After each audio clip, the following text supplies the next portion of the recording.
And may mga opportunities na dadating sa inyo guys. Ito, this is your preparation for 2025 mga kapiksi. Yung iba sa inyo guys, parang feeling ko may mga plano na kayo for 2025 and as early as December, nagbubukas na yung mga opportunity na yon para sa'yo, para magbigay daan para pagpasok ng 2025, ma-implement mo na or ma-actionan mo na yung mga plano mo, okay?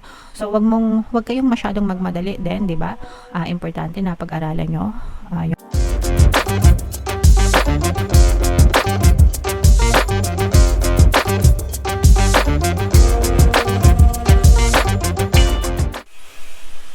Hello guys, hello Virgo, welcome back to Pinoy Pixie Tarot. Ang pamagat ng episode natin for tonight is first half kapalaran, December 1 to 15 para sa Virgo, Sun, Moon, Rising, Sign, and Venus.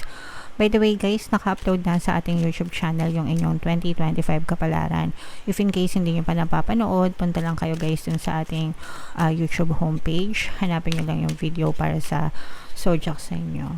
Unahin natin tong deck na to guys. Tingnan natin yung mga mensahe sa inyo ng inyong mga gabay, yung mga paparating sa inyo, mga kapiksi. Wow, grabe. Unahin na natin agad to guys. Blessing, no? Blessing, pagpapala, kasaganaan. And ito naman guys, for sure, no?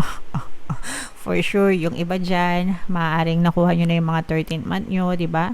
13th month sa mga kapisi natin ng mga empleyado kasi mandated yan sa Pilipinas, sa mga nakatira sa Pilipinas. Sa ibang bansa, hindi ko alam kung mandatory, pero sana magkaroon din kayo ng mga bonus, guys, no?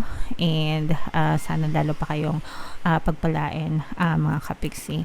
And syempre, dahil kayo ay punong-puno ng pera, i-indulge nyo. In short, gastusin nyo, guys. Para sumaya-saya naman kayo, okay? So, hindi mga kapiksi. Ibig sabihin lang nito guys, enjoyin nyo rin mga kapiksi, no? Hindi naman sa, of course, syempre we have to spend wisely. Syempre, pinaghirapan nyo yan, di ba? Pero, kasabay ng spending wisely is sometimes i-treat nyo rin yung mga sarili nyo. Go out with friends, mag-relax kayo, mga kapiksi, mag-banding, ganyan, or whatever, kahit anong trip nyo sa buhay. Ang importante is, alam mo yon, ibigay mo yung enjoyment sa sarili mo, di ba? Kasi sabi ko nga, deserve nyo yan, mga kapiksi. So, magpaka-saya kayo, guys. Alright? And ito namang withdrawal na to guys, ito yung pag-quit, no? Sa inyong mga masasamang bisyo, mga kapiksi. Silent quitting, pwede ng mga kapiksi. Ibig sabihin yung unti-unti guys. Kasi syempre, sometimes kapag binigla natin, hindi naman madali. Kunwari, Yossi, di ba? Kunwari, Yossi. Sabihin na natin na matagal na kayo nag-Yossi, pero it's never too late to stop, mga kapiksi, di ba? And yung iba, kapag tumitigil sila, paunti-unti, dahan-dahan, hindi bigla-bigla. So, let's say for example, kung dati hit ka ng mga 10 stick sa isang araw, bawasan mo, gawin mong 8 na lang, tapos gawin mong 6 na lang, gawin mong 4 na lang, di ba? Yung mga ganun na paunti-unting withdrawal hanggang sa tuluyan ka ng masanay na hindi nagyoyosi. So, ganun, guys. So, for some of you, parang nagkakaroon na kayo ng disiplina para magbabay sa mga masasamang bisyo nyo, sa mga masasamang nakaka-apekto sa bahay nyo o sa buhay nyo.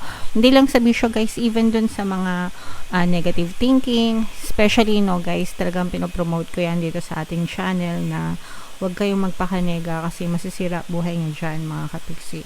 Importante na sa lahat ng oras, sa lahat ng pagkakataon, we always focus on positive. Kung nanega kayo, let's say for example, kapiksi hindi ko napigilan, nanega ako kayong araw na to. That's fine. Normal yun guys, kasi tayong mga tao, may mga emosyon tayo and may mga triggers tayo. Pero ang importante is after nung today, tomorrow, bawi ka, no? Positive ulit. And then sa mga susunod pang araw, hanggang sa unti-unti, masanay ka na, kapiksi. Okay? Alright. So, yan yung mga mensahe sa inyo, guys. By the way, pasensya na kayo kung may naririnig kayong nagwe-welding sa background kasi nagwe-welding yung kapitbahay namin. Okay. So, tingnan natin guys yung ganap sa inyo. Shuffle natin to, mga kapiksi. Habang sinashuffle natin to, panoorin nyo muna yung video natin regarding sa ating paano mag-manifest ng abundance video course. Kapiksi, sawa ka na ba sa mga struggles at hirap sa buhay mo? Masipag ka ba at masikap sa buhay ngunit hindi ka pa rin umaasenso? Ilang beses ka na bang nag-attempt ng negosyo at mag-invest pero palagi ka pa rin nalulugi? Sa pagkakataon na ito ay maaaring may subconscious beliefs ka na nagiging balakid sa iyong pag-unlad at pagyaman. Introducing, paano mag-manifest ng abundance video course. Dito ay matututunan mo ma-overcome ang mga balakid mo para tuluyan ka ng umunlad, umasenso, sumagana, maging matagumpay, successful at maswerte sa iyong kabuhayan, pera, trabaho, negosyo sa labi at kaperahan ng bonggang-bongga. Dali, mag-send na ng email sa pinoypixie@gmail.com at simulan na ang iyong pagyaman ngayon. Alright, so sa lahat ng nag-avail ng course guys, lahat ng gusto mag-avail guys, mayroon tayong promo ngayong November, magbibigay tayo ng 500 pesos na discount until November 30 guys, kaya mag-avail na kayo. And meron din tayong bagong course mga kapiksi, paano mawala ang third party at magkaroon ng harmonious na relationship para mawala yung mga kapit na mga jowa niya guys. 20% discount yan until November 30 mga kapiksi, kaya mag-avail na kayo. So, Virgo, guys, kayo ay represent ng Queen of Pentacles sa ating spread. This is both negative and positive, pero mas lamang yung positive dito, guys. Meron ditong presence ng fire sign, Aries, Leo, Sagittarius for some of you. Maaaring may fire element kayo sa inyong natal chart or you may be dealing with another fire sign, mga kapiksi. Unahin natin yung negative, mga kapiksi. Eto guys, hindi ko alam kung ano. Kasi, definitely, eto na nga yung sinasabi ko sa inyo, diba, na marirelease na yung bonus nyo, malalabas na yung mga bonus nyo, may dadating sa inyo mga bonus. Pero yung iba sa inyo guys, parang hindi kayo masaya dun sa natatanggap nyo. So, it's either baka hindi siya, baka mas less siya kaysa dun sa ine-expect nyo. O kaya naman, bukod sa 13th month, baka meron pa kayong inaasahan na bonus na baka hindi maibigay sa inyo. Let's say, for example, mga incentives or performance bonus, ganyan, na baka hindi, kumbaga parang ine-expect nyo na mabibigay sa inyo, pero hindi naman nabigay, o kaya naman nabigay nga, pero mas less yung amount. Ibig sabihin, mas konti. So, blessing pa rin yun, mga kapiksi, diba? I mean, kahit nasabihin natin na less yung nabigay sa inyo, diba? Or konti, it's still a blessing para sa inyo. So, be grateful dun sa mga natatanggap nyo, mga kapiksi, okay? Ang importante is meron kayong natatanggap, guys. Alright? And for some of you naman, mga kapiksi, meron parang mga never ending na drama. Ito yung drama, mga kapiksi, no? Parang merong never ending na drama na gusto kayong matapos sa buhay nyo. Gusto nyo na magsimula ulit, gusto nyo nang matapos yung kadramahan na to, pero yung iba sa inyo parang nahihirapan. So it's a battle within you, mga kapiksi. Ibig sabihin parang siya, laban nyo yan sa isip nyo. It's a mental battle. So, kung gusto nyo talagang matapos na yung story na yon, you have to drop it by all means. Ibig sabihin, wag nyong isipin. Kasi mag-i-spiral yan pag palagi nyong iniisip, palagi yung mag-spiral. So, it's a battle within you. So, every time na naiisip nyo yun, sabihin nyo lang sa sarili nyo na tapos na to, this is an old story, diba? Tapos na to, hindi ko na to iisipin, bagong story na yung magaganap sa akin, babay na dito, and hello, bagong story. Yung mga ganun, guys. Kasi, or i-divert nyo na lang yung attention nyo sa ibang bagay, mga kapiksi, para hindi nyo na maisip ulit yung old story. Kasi hanggang hindi talaga naaalis yan sa isip nyo, guys, paulit-ulit nyo siyang hinahatak pabalik sa buhay nyo. Okay? Alright. Now, on the good side naman, guys, may mga pangarap. Parang may mga goals na ma-achieve kayo, mga kapiksi, or pwedeng dreams din, no? Parang mga dreams na sinasagot. May mga manifestation kayo. May mga target na mahihit kayo, mga kapiksi. Kung meron kayong mga sinet na goals for 2024, pwedeng bago matapos yung 2024 is mahit nyo siya, mga kapiksi, and makita kayo ng movement sa inyong physical reality. Maganda din yung inyong surroundings with friends, guys. So, ibig sabihin, syempre reunion, no? Ito nga, no, yung sinasabi natin na reunion, ganyan.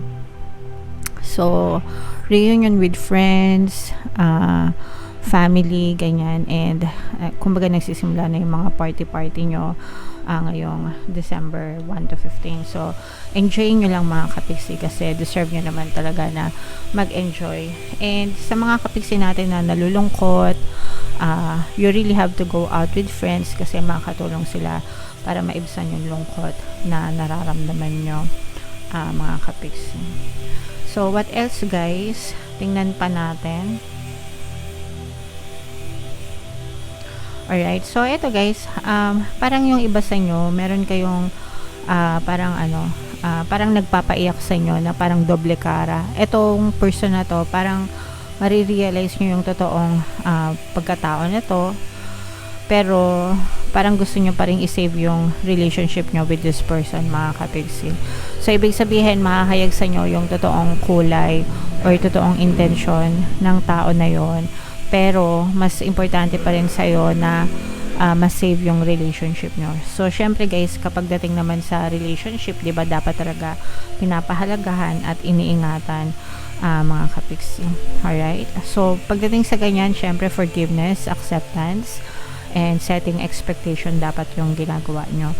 And may mga opportunities na dadating sa inyo, guys. Ito, this is your preparation for 2025, mga kapiksi. Yung iba sa inyo guys, parang feeling ko may mga plano na kayo for 2025, and as early as December, nagbubukas na yung mga opportunity na yon para sa'yo, para magbigay daan para pagpasok ng 2025, ma-implement mo na or ma-actionan mo na yung mga plano mo, okay? So, wag kayong masyadong magmadali din, 'di ba? Importante na pag-aralan nyo yung bawat hakbang na inyong gagawin, mga kapiksi, yung bawat pagdidesisyon nyo. Make sure na you gather enough information bago kayo magdesisyon para hindi kayo mapahamak or maligaw ng landas, mga kapiksi. Pero definitely guys, kapag nakapag-desisyon na kayo, magtutuloy-tuloy yung magandang progress ng mga plano nyo sa buhay. So, dala-dala nyo yan guys hanggang pagpasok ng 2025, okay? So, yan, i-mind nyo na yan sa comment section, mga kapiksi. No opportunities, itong target goals, goals achieved, ganyan, itong mga supportive friends, supportive relationship, yan yung i-mind nyo sa comment section guys. Yan yung mga positive energies na nakita natin sa reading nyo, mga kapiksi. Okay? Alright, so comment down below if naka-resonate kayo. Ito yung ating 2025 kapalaran, mga kapiksi. Panoorin nyo na. And ito naman yung ating success stories ng paano mag-manifest ng abundance video course. Click here to subscribe guys, and ito yung ating mga pampaswerte subliminals. Thank you for liking, sharing, and subscribing, and see you again next time. I love you all, mga kapiksi. Have a nice day. Bye-bye.